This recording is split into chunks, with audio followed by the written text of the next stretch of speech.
Everyone in the neighborhood believed Aliyah and Rayhan had the perfect marriage. They were young, well-settled, and always smiling together at family dinners and public events. Aliyah would often say, "He's not just my husband, he's my best friend." Rayhan trusted her completely.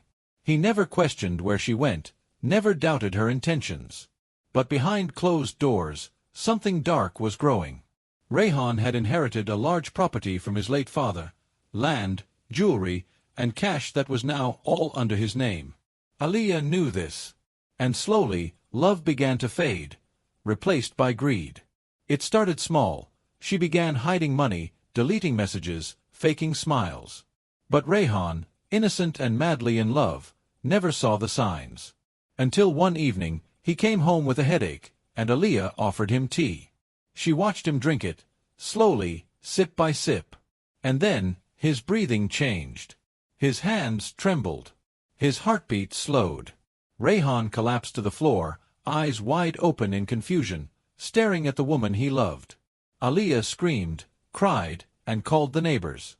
She acted hysterical. He just collapsed. "I don't know what happened." Everyone believed her. For days, she played the grieving widow, wiping her tears in front of the mirror, rehearsing sorrow. But something slipped.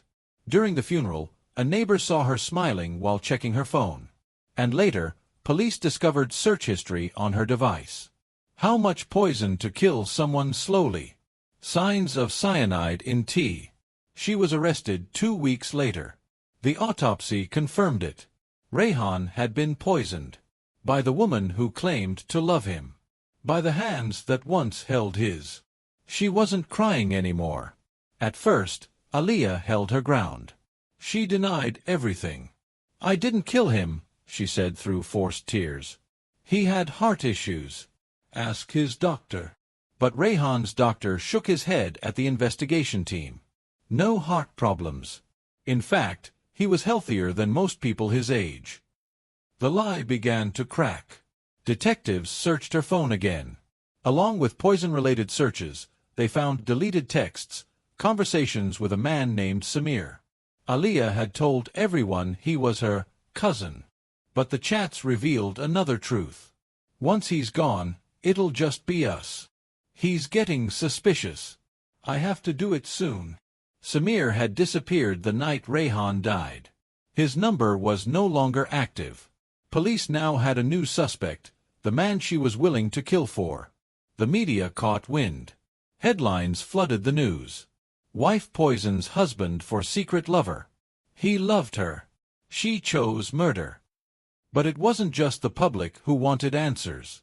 Rayhan's mother, a quiet, kind woman, broke down in front of reporters. "He trusted her more than anyone. I warned him once. I told him, there's something off in her eyes when she smiles. He laughed and said, 'Amy, you've been watching too many dramas.' It wasn't drama.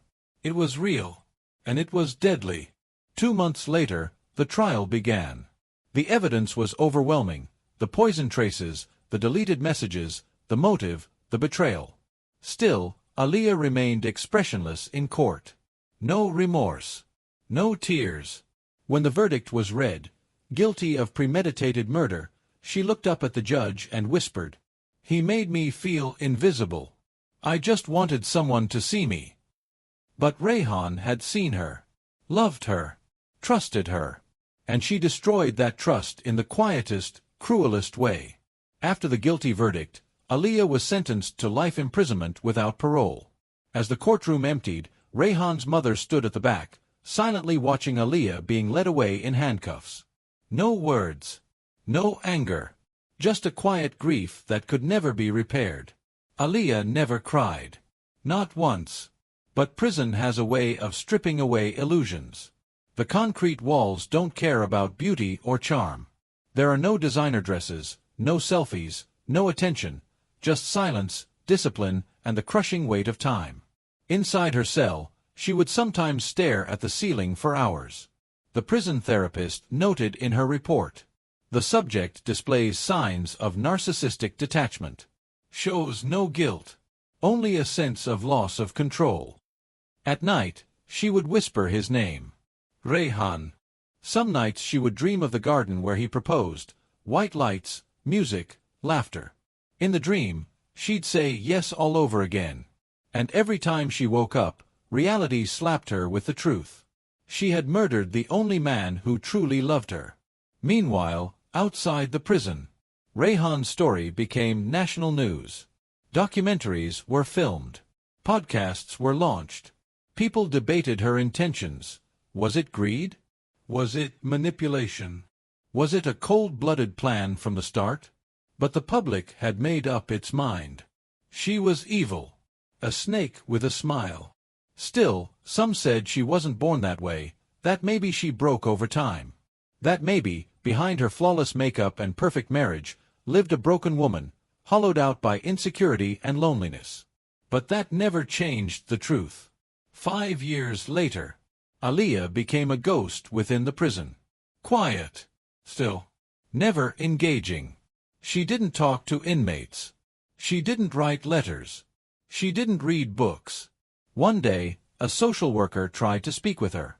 "Do you feel guilty about what you did?" Aaliyah stared blankly for a few seconds, then replied, "He would have left me anyway." The worker asked, "And what about his mother?" Aaliyah didn't respond. But later that night, a guard found her holding a torn photo of her and Rayhan, the only one she had left. If you like this video, please subscribe, like, share and press the bell icon for more.